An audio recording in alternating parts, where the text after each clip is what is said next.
네, 안녕하세요. 중국 공산당과 인민해방군, 글로벌리스트 흑막 세력, 악마의 내러티브 사제들, 이 세 집단에 대한 전 세계 가치지향 애국민중의 투쟁을 매일매일 전해드리고 있는 세례탈출입니다. 오늘은 좀 대담한 가설을 좀 말하고 싶습니다. 아무리 봐도 김정은이 유고 상태인 것으로 보입니다. 죽었거나 혹은 식물인간 상태고, 도저히 나올 수 없는 표현들이 나오고, 또 도저히 김정은이 멀쩡하다면 있을 수 없는 그러한 움직임들이 있습니다. 이런 상태에서 중국과 북한, 또 중국과 문86의 한국, 또 북한과 문86의 한국, 이 셋 사이의 관계가 굉장히 복잡해져 가고 있는 것으로 보입니다. 오늘 그 같은 사정을 한번 짚어보도록 하겠습니다. 먼저 세뇌탈출 자율구독료 부탁 말씀 올립니다. 신한은행 140-012-108493 주백모 프로덕션입니다. 참으로 어려울 때인데도 꾸준히들 도와주셔서 백모 세뇌탈출 뚜벅뚜벅 진행할 수 있습니다. 감사합니다.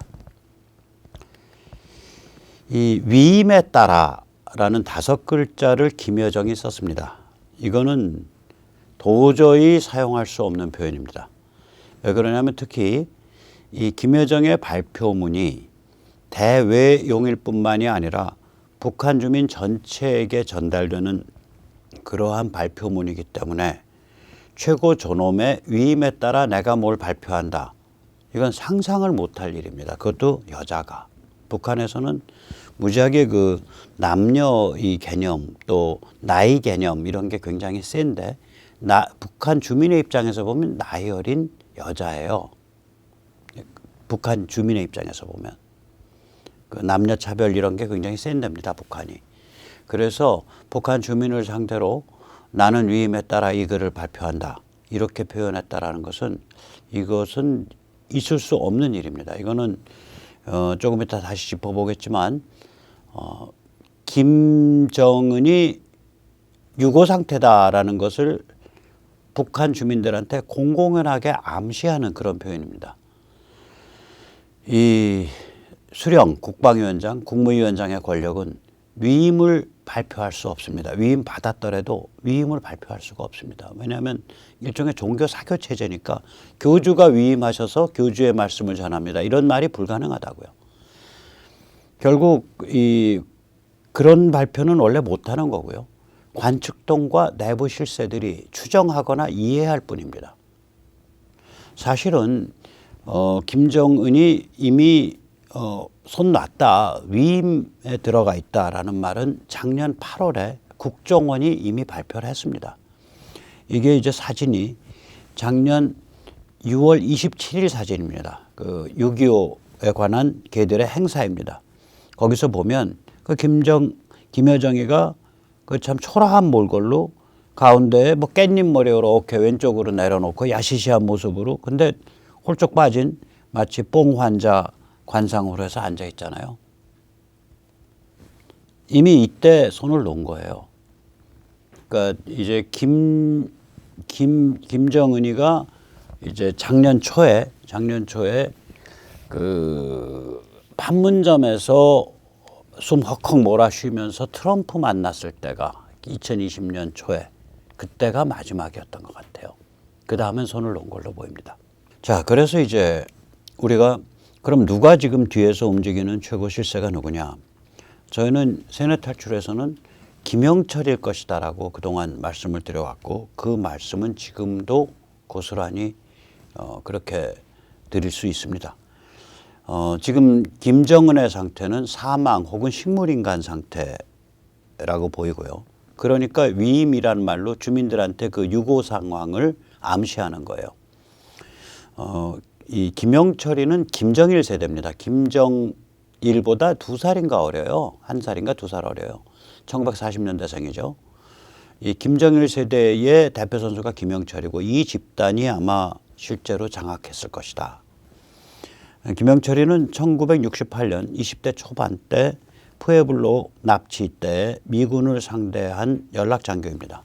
푸에블로 납치 사건은 1968년에 일어났죠.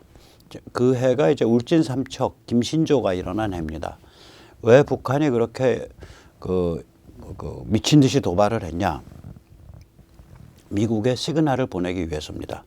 다시 말하자면 미국이 월남에서 베트남에서 손을 빼지 않으면 그러니까 한반도에서 분쟁을 일으켜서 미국을 양쪽에 걸쳐 가지고 가랑이를 찢어 놓겠다, 이 시그널입니다. 그래서 1968년 1월 20일경에 원산에서 멀리 떨어져 있는 공해상 바다에서 이제 그 정보 수집선이에요. 미 해군의 푸에블로를 납치를 해서 그 납치 과정에서 미군이 한 명이 사망을 했고요. 82명이 탄 배를 납포를 했습니다. 그래서 그 배를 그 북한으로 끌고 갔죠.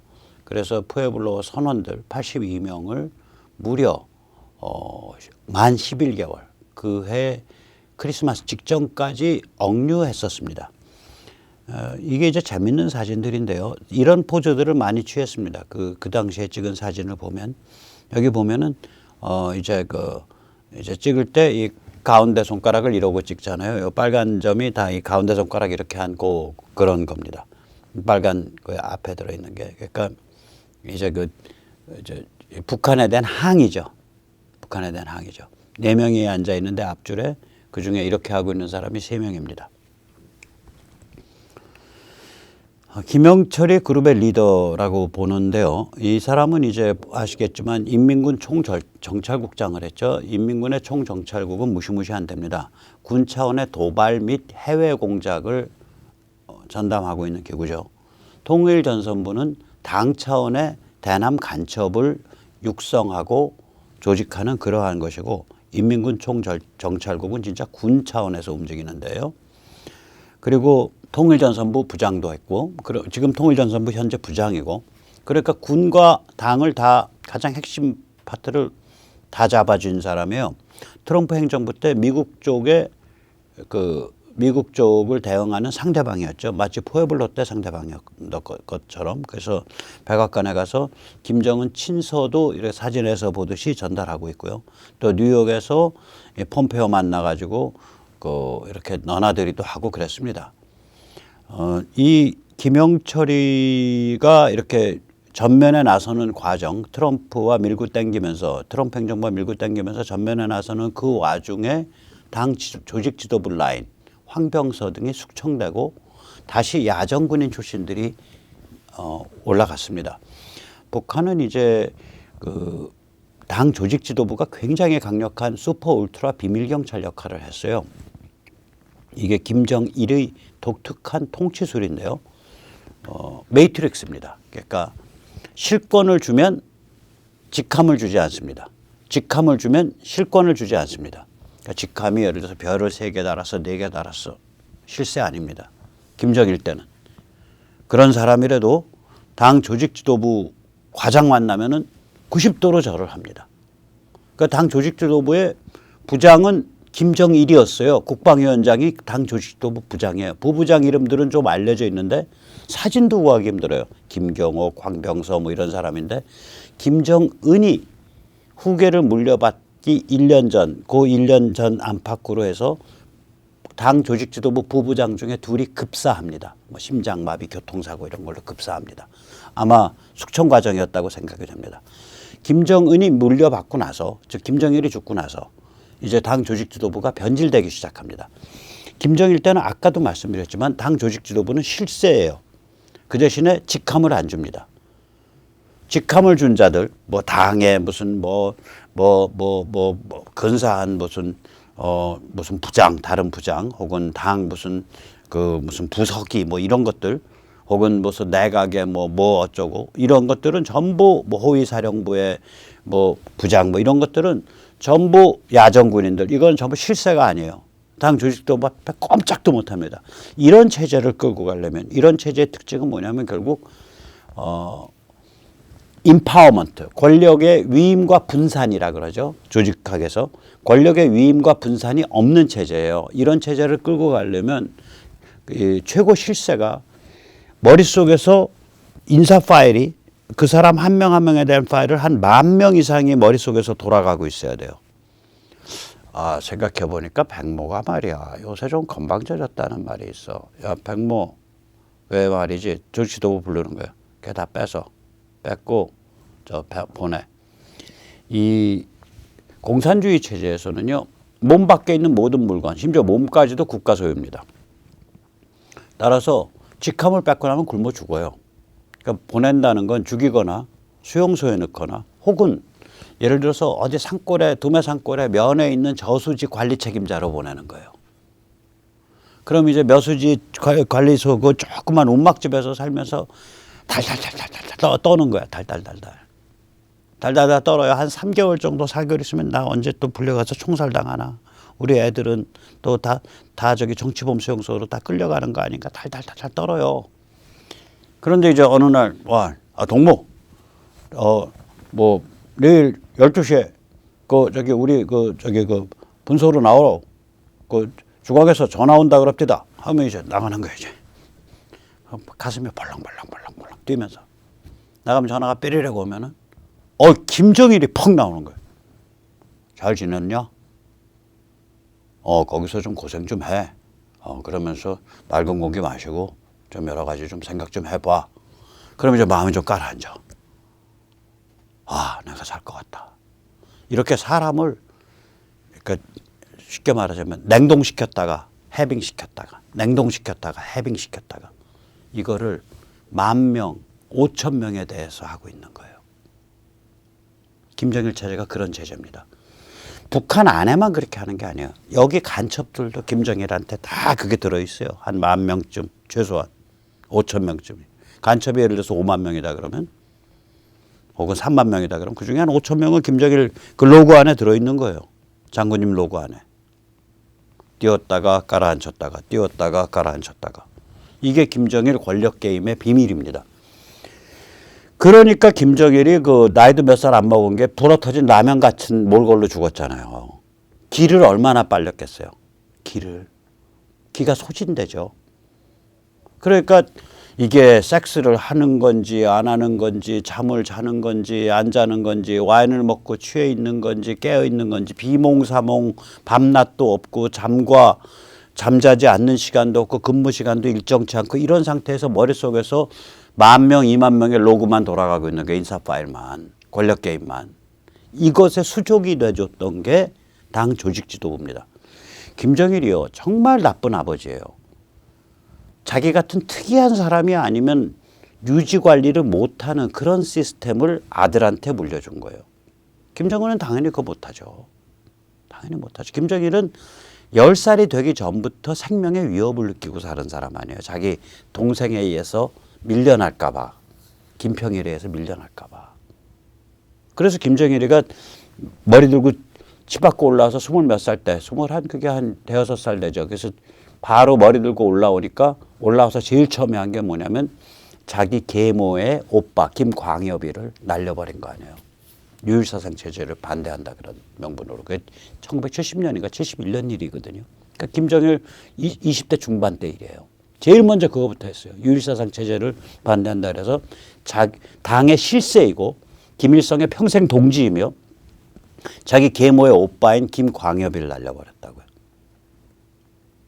그리고 이제 40쯤 됐을 때 80년대 초반이 되면 이미 아버지는 바지사장을 만들어 놓고 모든 건 자기가 다 움직이고 있는 상태예요. 그래서 그때부터 세상에 없던 다른 공산주의 국가에서 2인자를 그런 이름으로 부른 적이 없어요. 당중앙이라는 이름으로 불렀어요.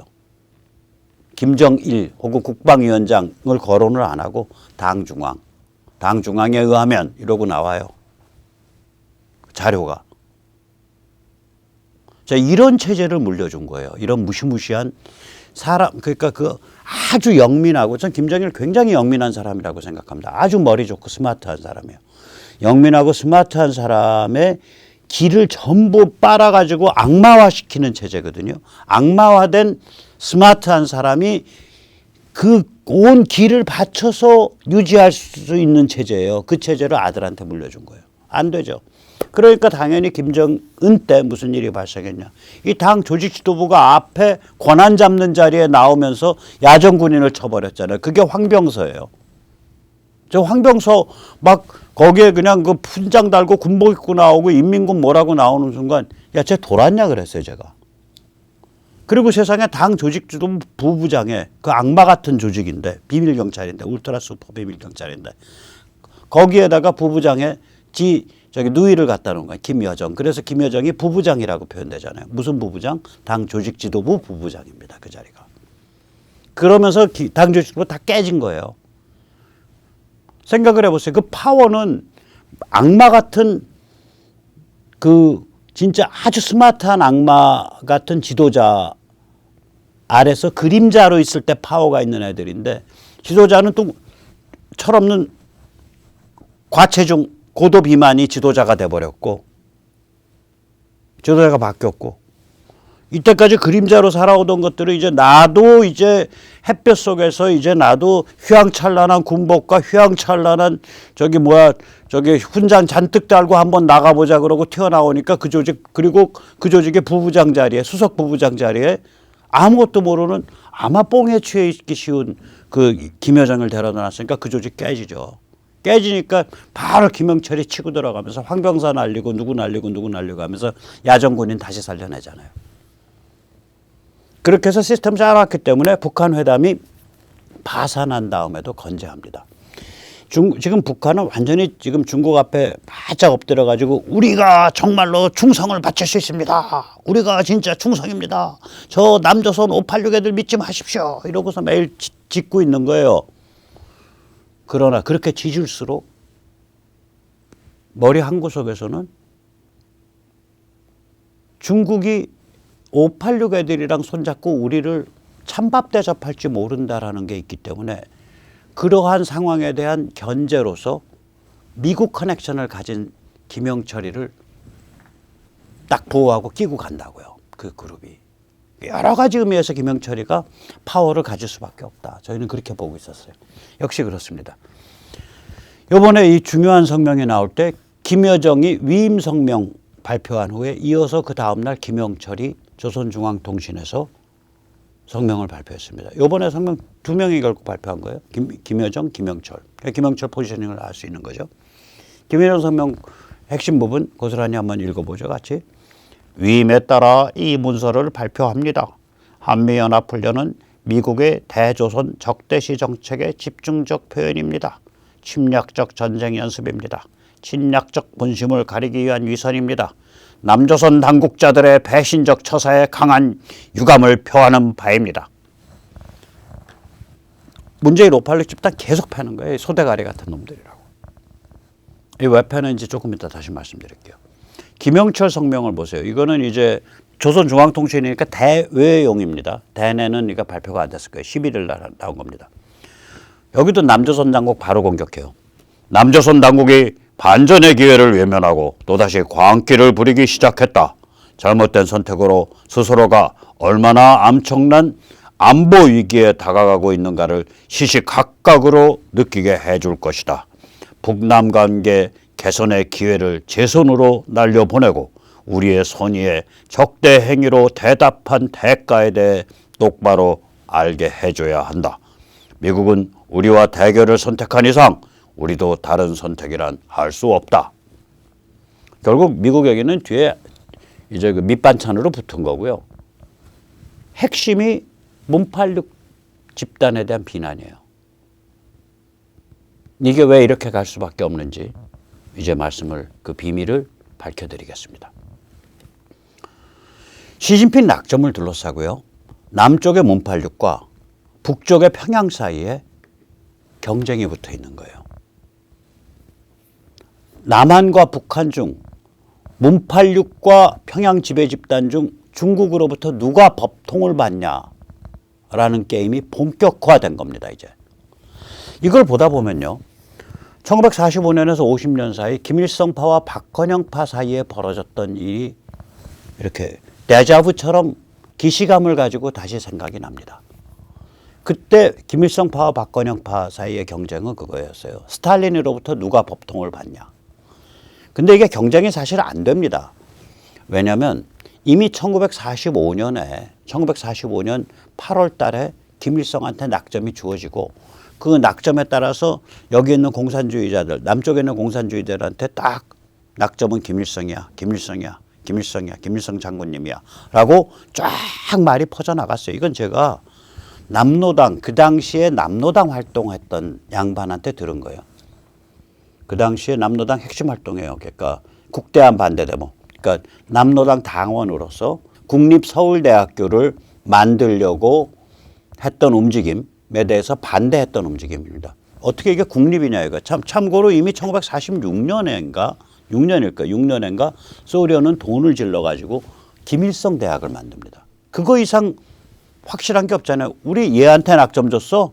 뭐 배불뚝이라고? 얼굴에 개그름 흐른다고? 나이 젊다고? 웃기지 마. 우리가 낙점 준 애야. 라고 확실히 밝혀준 거예요. 이미 45년 말부터 그게 확연히 눈에 보이고 46년이 되면 아주 노골적이 됩니다. 그래서 박헌영이 정말 쪽도 못 쓰고 대반에서 누가 자기 꼰질러가지고 잡혀갈까 봐 북으로 튀어버리잖아요. 46년에.